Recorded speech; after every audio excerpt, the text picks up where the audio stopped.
भंडारा गोंदिया जिला वासियों के लिए खुशखबर है। अब आपका मनपसंद channel BS crime media news अब आपके केबल नेटवर्क पर, जी हां, अपने केबल नेटवर्क के एशियन चैनल नंबर 13 पर उपलब्ध है। बीएस क्राइम मीडिया न्यूज पर खेल, राजनीति, क्राइम, साहित्य व अन्य खबरें प्रकाशित की जाती है। हमारे साथ जुड़ने के लिए तथा हमारे चैनल में खबरें, विज्ञापन आदि के लिए संपर्क करें 8669151757 पर।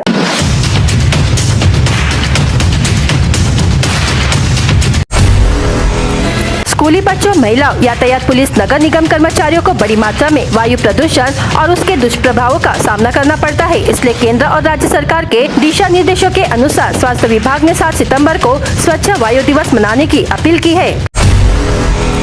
जिले में घर घर में भगवान श्री कृष्ण विराजमान हो गए हैं। बड़ी ही श्रद्धा के साथ श्री कृष्ण जन्मोत्सव के अवसर पर कृष्ण मूर्तियों की स्थापना की गई है। जन्माष्टमी के अवसर पर सुबह से ही भक्तिपूर्ण माहौल है।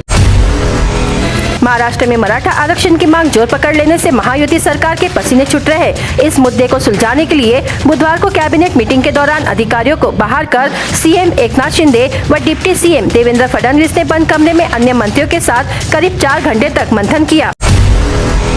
प्याज के एक्सपोर्ट ड्यूटी को बढ़ाकर 40% किए जाने से नाराज किसानों को राज्य की महायुति सरकार ने बड़ी राहत देते हुए 300 करोड़ रुपए की सब्सिडी देने की घोषणा की है। भारत मंडपम में G20 शिखर सम्मेलन का आयोजन होने जा रहा है, जिसमें दुनिया की सबसे ऊंची नटराज प्रतिमा स्थापित की गई, जो 28 फीट ऊंची है। गोंदिया में 4 और 5 सितंबर को मराठोली और सारस चौक पर हेलमेट को लेकर चलाए गए विशेष अभियान में 405 दोपहिया वाहन चालकों पर कार्रवाई की गई। जन्माष्टमी पर मुंबई में दही हांडी के कार्यक्रम जगह जगह आयोजित किए जाते हैं। गुरुवार को मुंबई और आसपास की जगहों पर युवकों की टोली दही हांडी फोड़ती हुई नजर आएगी और गोविंदाओं का हर गली चौराहे पर शोर रहेगा। महाराष्ट्र राज्य मार्ग परिवहन महामंडल के भंडारा डिपो ने गजानन महाराज के भाविक और भक्तों के लिए भंडारा से शेगांव नीम आराम बस सेवा की शुरुआत की। हालांकि शेगांव बस सेवा के समय को लेकर भक्तों में निराशा है और उन्होंने इस बस सेवा के समय सारिणी में बदलाव की मांग की है। इंडियन स्पेस रिसर्च ऑर्गेनाइजेशन यानी इसरो ने गुरुवार को आदित्य L1 पर लगे कैमरे से ली गई सेल्फी के साथ पृथ्वी और चंद्रमा की तस्वीरें शेयर की।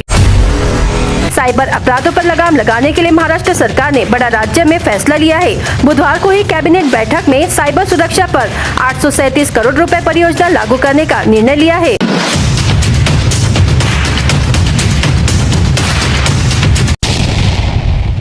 सरकारी ITI तुमसर में मैकेनिकल इलेक्ट्रॉनिक्स पद पर कार्यरत निदेशक योगेश नगरकर ने नागपुर में अपने निवास स्थान पर फांसी लगाकर आत्महत्या कर ली। इस मामले में पुलिस स्टेशन में अचानक मौत का मामला दर्ज किया गया है। बताया जा रहा है कि उसे 3 माह से वेतन नहीं मिल पाया था। हाल ही में उसका नागपुर से तुमसर तबादला कर दिया गया था। वेतन नहीं होने और पारिवारिक परेशानी का हवाला देकर उसने वरिष्ठ अधिकारियों से जल्द वेतन करने की मांग की थी। इस बारे में पत्र भी लिखा था। दूसरी ओर आरोप लगाया जा रहा है कि उसे अतिरिक्त प्रभार देने का दबाव बनाया जा रहा था। शिल्प निदेशक योगेश नगरकर हे शासकीय औद्योगिक प्रशिक्षण संस्था तुमसर इथं जून, जुलै, ऑगस्ट असा नियमित ते इथं कार्यरत होते आणि मेकॅनिकल इलेक्ट्रिकल्स या सब्जेक्टमध्ये ते विद्यार्थ्यांनी इथं शिकवणी करायची। परंतु त्यांच्या प्रिन्सिपल पीसे यांच्यासोबत तसा काय प्रकार घडला की त्यांनी आज आत्महत्या केली। पण त्याच्या संदर्भात त्याच्या कुटुंबांनी सांगितलं की आमच्या भावांचं त्यांनी पेमेंट थांबवून ठेवलं होतं। जून, जुलै, ऑगस्टच्या 3 महिन्याच्या त्यांनी पत्रव्यवहाराच्या माध्यमातून मागणी केली। ते आजारी, वडील आजारी आहेत, मुलींच्या शिक्षणासाठी पैशाची गरज आहे, परंतु पेमेंट काय थांबवत आहेत। तर त्यांना इथून काही मानसिक हॅरेसमेंट झालं, मानसिक काही त्रास दिला गेला। या संदर्भात त्यांनी वेळोवेळी पत्रव्यवहार पाठपुरावा केलं, परंतु जॉईंट सेक्रेटरी आणि प्राचार्य यांनी इग्नोर केलं, दुर्लक्ष केलं असा कुटुंबाचा आरोप आहे। आणि त्याच्यामुळे त्यांनी आज म्हणजे 5 तारखेला शिक्षक दिनानिमित्त त्यांनी आपली आत्महत्या केली आणि जीवन संपुष्टात आणलं। हे कुठेतरी दुर्दैवी आहे। ही तुमसर गव्हर्नमेंट ITIला काळीमा फासणारी बाब वाटते। कुठेतरी आम्ही एक विद्यार्थी, माझे विद्यार्थी म्हणून या ठिकाणी असा प्रकार पुन्हा कोणासोबत व्हायला नको यासाठी संचालक जे आहेत व्यवसाय शिक्षण प्रशिक्षण संचालक नागपूर दळवी साहेब यांना मी या संदर्भात फोनद्वारे, मेसेजद्वारे आज त्यांना पत्रव्यवहार आणि ईमेलद्वारे मी माहिती दिली की या संदर्भात सफल चौकशी करून संबंधित जॉईंट सेक्रेटरी आणि प्राचार्य यांच्यावर उचित कार्यवाही करून पीडित कुटुंबाला न्याय मिळावी ही शिवसेनेचे युवा प्रमुख अमित मिश्रा या माध्यमातून मी मागणी करत आहे।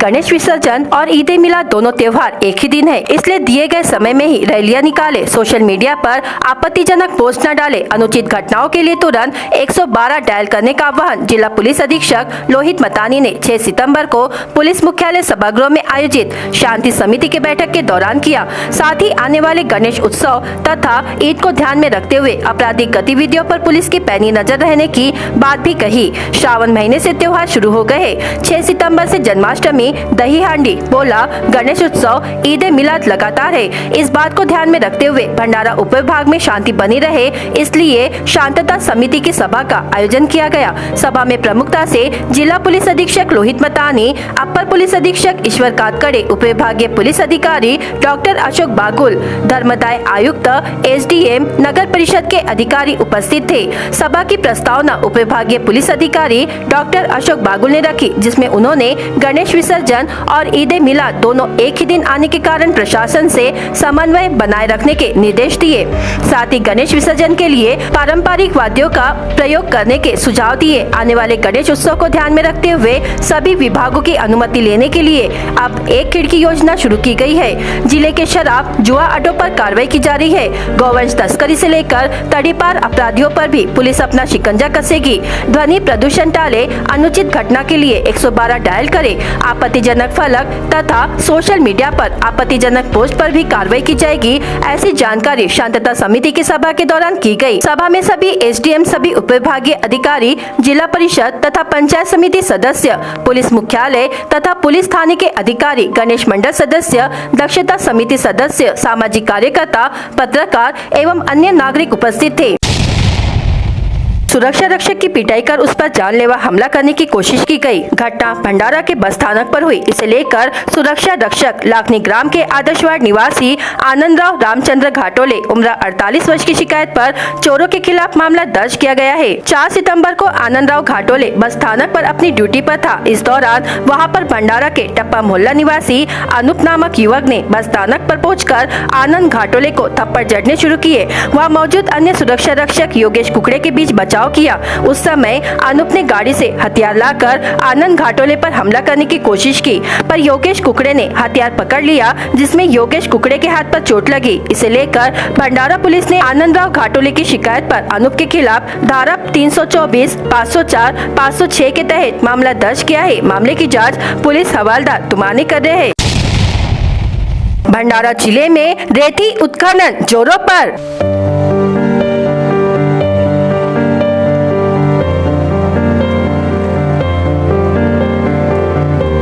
कार्रवाई का धौस बताकर वसूली जा रही मोटी रकम।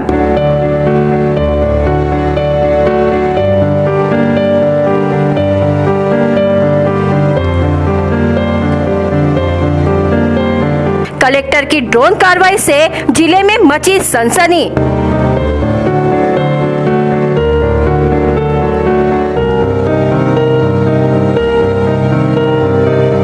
आरटीओ विभाग की वसूली जोरों पर।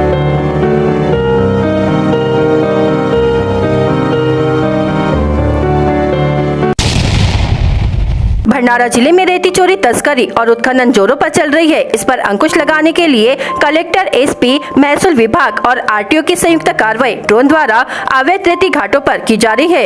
लेकिन रेती घाटों पर चर्चा का विषय बना हुआ है कि कार्रवाई नहीं करने के लिए मोटी रकम वसूली मांगी जा रही है। भंडारा के खनिज विभाग में अनऑफिशियली कर्मचारी कार्रवाई का डर दिखाकर रेती घाटों से बड़ी रकम मांगी जा रही है। साथ ही आरटीओ विभाग की मानो कि लॉटरी खुल गई। ट्रक और टिप्पर से 4000 रुपए एंट्री और ट्रैक्टरों से 2000 रुपए एंट्री लेने का चर्चा का विषय रेती घाटों पर शुरू है। आरटीओ विभाग के कुछ जाने माने एजेंट और ड्राइवर वसूली करते हैं। अधिकारियों के पास 2 ऐप होती है। एक ऐप में उन गाड़ियों की जानकारी होती है जो गाड़ियों से एंट्री ली गई है और दूसरे ऐप में जिन गाड़ियों की एंट्री नहीं ली गई उनकी जानकारी होती है। और रात को आरटीओ अधिकारी गश्त करते समय ऐप के द्वारा किन गाड़ियों की एंट्री हुई है और किन गाड़ियों की एंट्री नहीं हुई है, इसके आधार पर जिन गाड़ियों की एंट्री नहीं हुई है उस पर कार्रवाई की जाती है या फिर वसूली की जाती है। ऐसे आरटीओ विभाग का चर्चा का विषय बना हुआ है। पिछले 2 दिनों से बालाघाट व भंडारा जिले में हुई बारिश के बाद वैनगंगा नदी का जलस्तर लगातार बढ़ता जा रहा है। बुधवार शाम को वैनगंगा नदी का काधा में जलस्तर 244.6 मीटर था, जबकि 245.50 यह खतरे का निशान है। ऐसे में गोसेखुर्द बांध से 4 से 5 हजार क्यूमेक्स पानी छोड़ा जाएगा, जिसके चलते जिला प्रशासन ने नदी तट पर बसे ग्रामीणों को अलर्ट किया है। पिछले 2 दिनों से भंडारा जिले में रुक रुक कर बारिश होती रही, साथ ही बालाघाट जिले में भी ऑरेंज अलर्ट होकर वहां पर भी बारिश हो रही है। ऐसे में वैनगंगा नदी का जलस्तर बढ़ने लगा है। स्थिति को देखते हुए जिला प्रशासन ने आवश्यक कदम उठाने शुरू कर दिए हैं। जिले के गोसेखुर्द बांध से 4 से 5 हजार क्यूमेक्स पानी छोड़ने की तैयारी की जा रही है। वैनगंगा नदी का जलस्तर स्थिर बनाए रखने के लिए धीरे धीरे गोसेखुर्द बांध से पानी छोड़ा जाएगा। हालांकि बुधवार को गोसेखुर्द बांध के सभी 33 गेट बंद रखे गए थे। वैनगंगा नदी से जुड़े प्रकल्पों का जलस्तर 90% तक भरा है। ऐसे में बाढ़ की स्थिति निर्माण होने से रोकने के लिए गोसेखुर्द बांध से पानी छोड़ा जाएगा। जिले में गुरुवार 7 सितंबर तक रुक रुक कर बारिश होने की संभावना बनी हुई है। खेत में पानी के नाले में लगाए गए जाल में फंसे 3 अजगर 7 फुट लंबे सांपों को जीवनदान दिया गया है। यह घटना भंडारा जिले के लाखनी तालुका के रेंगेपार कोहली की है। सर्प मित्रों ने तुरंत पहुंचकर लगभग आधे घंटे की कोशिश के बाद सांपों को जाल से निकाला। इसके बाद तीनों सांपों का पशु चिकित्सालय में इलाज कर छोड़ दिया गया, वापस प्रकृति की ओर। अनुमान ये है कि ये तीनों सांप 2 से 3 दिनों तक जाली में फंसे रहे।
आठ दिनों के आराम के बाद भंडारा जिले में कल से भारी बारिश हो रही है। गोसेखुर्द बांध के जलग्रहण क्षेत्र में जलस्तर बढ़ने के कारण गोसेखुर्द बांध के 33 में से 3 गेट आधे मीटर से खोल दिए गए हैं। जिला प्रशासन ने नागरिकों के साथ साथ नदी के किनारे बसे ग्रामीणों को भी अलर्ट कर दिया है।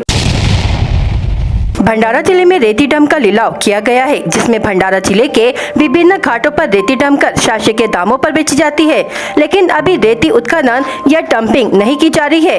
लेकिन कुछ घाटों पर जियो फेंसिंग द्वारा यह पता चलता है कि किन घाटों पर अवैध उत्खनन चल रहा है, जिसकी जानकारी सौर्य कंपनी को होती है। लेकिन यह एक बड़ा सवाल निर्माण होता है कि यदि जियो फेंसिंग की गई है तो फिर लाखांदू तहसील अंतर्गत आने वाले नांदेड़ घाट में खुलेआम 100 से अधिक ट्रैक्टर किस तरह से रेती चोरी और डंपिंग कर रहे हैं। क्या शौर्य कंपनी के साथ मिलकर कहीं 60 गार्ड के साथ तो नहीं काम किया जा रहा है? यह सवाल निर्माण हो रहा है। जहां पर रेती डंपिंग और चोरी होती है, वहां पर ड्रोन द्वारा नजर रखकर उन पर कार्रवाई की जाती है। ऐसी कार्रवाई तुमसर और मोहाड़ी में बड़े पैमाने पर की गई है। जियो फेंसिंग के बाद शौर्य कंपनी को इसकी जानकारी होना चाहिए थी, लेकिन लाखांदूर के नांदेड़ घाट में खुलेआम रेती तस्करी ट्रैक्टरों द्वारा नदी से रेत चुराकर उसे डंप कर आधी रात को टिप्परों से बेची जाती है। लेकिन इससे साफ सिद्ध होता है कई सारी कंपनी के कर्मचारियों के साथ घाट से मिलकर या बड़े पैमाने पर रेती तस्करी की जा रही है। देखना है कि ऐसे कंपनी पर शासकीय तौर पर कोई कार्रवाई की जाती है कि 60 घाट से मिलकर ऐसे ही और अन्य रेत घाटों पर रेती तस्करी के लिए छूट दी जाती है। यह बड़ा सवाल निर्माण होता है कि जिलाधिकारी समय समय पर रेत घाटों पर हो रही रेत चोरी पर अंकुश लगाने के लिए ड्रोन द्वारा पुलिस अधीक्षक लोहित रोहित मतानी महसूल विभाग और आरटीओ विभाग द्वारा संयुक्त कार्रवाई करते नजर आ रहा है। जहां पर अवैध रेत तस्करी हो रही होती है, वहां ड्रोन द्वारा रेत माफियाओं के ऊपर कड़ी नजर रखे हुए है, जिसके कारण रेत माफियाओं में एक अलग दहशत बनी हुई है। वहीं पर नांदेड़ घाट पर 100 से अधिक ट्रैक्टर दिन दहाड़े रेती तस्करी करते नजर आ रहा है। यह बड़ा सवाल निर्माण होता है कि जब भी कहीं पर जियो फेंसिंग पर नजर रखी जा रही है, किन घाटों में किस तरह से चोरी चालू है, लेकिन नांदेड़ घाट में अभी तक जानकारी शासन तक क्यों नहीं पहुंच पाई, यह बड़ा सवाल निर्माण होता है। देखना यह है कि क्या शौर्य कंपनी के कर्मचारियों पर कार्रवाई होगी। क्या इसी तरह घाटों में शासन का लाखों के महसूल की चोरी इसी तरह चलती रहेगी? क्या रेत माफियाओं के हौसले इसी तरह बुलंद रहेंगे? अब यह चर्चा का विषय बन गया है। BS क्राइम इंडिया न्यूज आपके सामने पेश कर रहा है भंडारा क्राइम वारदात। हर जुर्म से हम आपको कराएंगे अवगत। आपके अपने चैनल पर रोजाना शाम 7 बजे, तो देखना ना भूलिए क्राइम वारदात। सिहोरा पुलिस ने खेत में चोरी की रेत जमा करने के आरोप में 6 लोगों के खिलाफ मामला दर्ज किया है। यह कार्रवाई तुमसा तालुका के वारपिंड के पार खेत परिसर में की गई। वारपिंड के पार खेत परिसर में राजस्व विभाग द्वारा छापा मारा गया तो 60 ब्रास रेत का भंडारण किया गया था। दोपहिया वाहन पर सवार व्यक्ति को एक ट्रक ने टक्कर मार दी और वह सड़क पर गिरकर गंभीर रूप से घायल हो गया। घायल का नाम प्रगति कॉलोनी भंडारा निवासी रमेश मेश्राम है। फिरियादी की शिकायत पर ट्रक चालक के खिलाफ वर्टी पुलिस में मामला दर्ज किया है। गोबरवाही पुलिस ने तड़ीपार आदेश का उल्लंघन करने वाले आरोपी के खिलाफ मामला दर्ज किया है। राजापुर निवासी उकेश मारुति चौधरी उम्र 40 वर्ष उप विभागीय दंडाधिकारी के आदेशानुसार 6 माह के लिए तड़ीपार कर दिया गया था। खेत में लगा कृषि पंप चोर चुरा ले गए। घटना पौनी तहसील के रनाला ग्राम में सामने आई। इसे लेकर रनाला ग्राम निवासी चक्रधर बाजीराव मोटघरे उम्र 50 वर्ष की शिकायत पर पौनी पुलिस ने चोरों के खिलाफ मामला दर्ज किया। सुरक्षा रक्षक की पिटाई कर उस पर जानलेवा हमला करने की कोशिश की गई। घटना भंडारा के बस स्थानक पर हुई। इसे लेकर सुरक्षा रक्षक लाखनी निवासी आनंदराव रामचंद्र घाटोले उम्र 48 वर्ष की शिकायत पर भंडारा पुलिस ने आरोपी के खिलाफ मामला दर्ज किया। तिरोडा पुलिस ने महिंद्रा बोलेरो पिकअप वाहन में भरकर बुचट खाने ले जा रहे 14 गौवंशों को मुक्त कराकर 2 वाहनों एवं गौवंश सहित 11,40,000 रुपए का माल जब्त किया है। यह कार्रवाई 5 सितंबर को की गई।